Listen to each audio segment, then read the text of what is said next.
This is Andrew Bosin. I'm a technology lawyer located in New Jersey. I help SaaS and AI startups get off the ground. I draft your terms of service, your privacy policy, and your customer subscription agreement. I see a lot of people today are trying to draft their SaaS and AI customer agreements using AI, large language models. And what I'm getting or asked to review is really not good. It's not worth the paper that it's written on.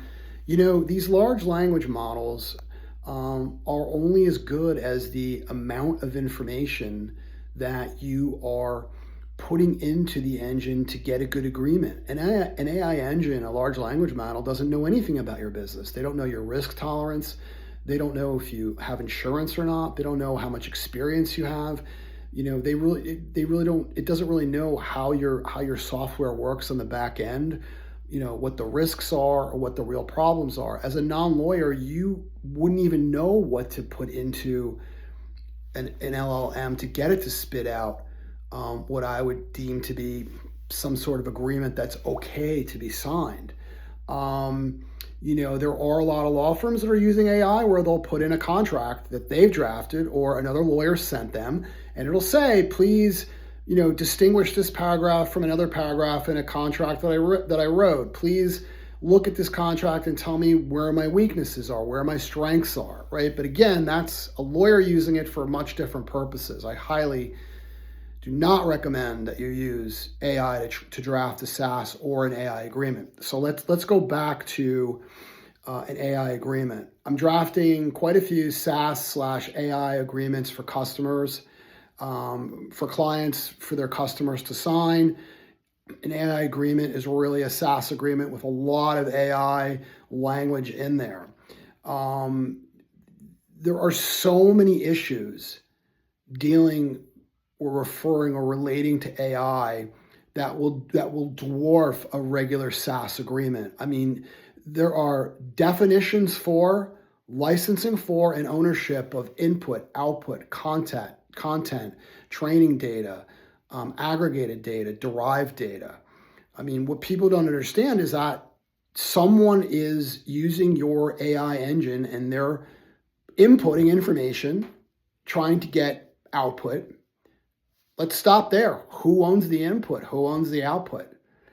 Who owns the derived data? Who owns the aggregated data? Can the AI vendor who you're licensing the software from, can they use your output to train their AI models, to improve their AI models for statistical purposes, to figure out how to get more clients, how to improve the services for marketing purposes? These are all issues that someone having an AI agreement drafted or reviewed needs to think about. What kind of warranty is it? What's the limit of liability for an AI vendor? What if someone comes along and sues your company because you're using an AI vendor software and they claim it infringes upon their intellectual property rights? Then what? Is the AI vendor complying with New York, Colorado, and California's newly enacted AI laws? Do they have a bias testing? Do they test for bias testing, the AI vendor? Do they have an AI governance policy? These are all things that, you have to consider when having an AI agreement drafted or reviewed.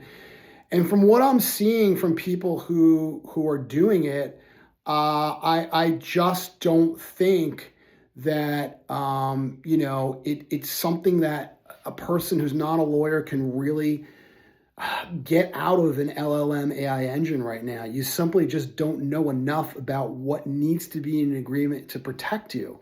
So if you start from that standpoint, how can any agreement that's spit out from AI that you understand, and how will it protect you? Chances are it won't protect you in any sense. So if you need a SaaS or AI agreement drafted, please call me, Andrew Bosin, all across the US at 201-446-9643.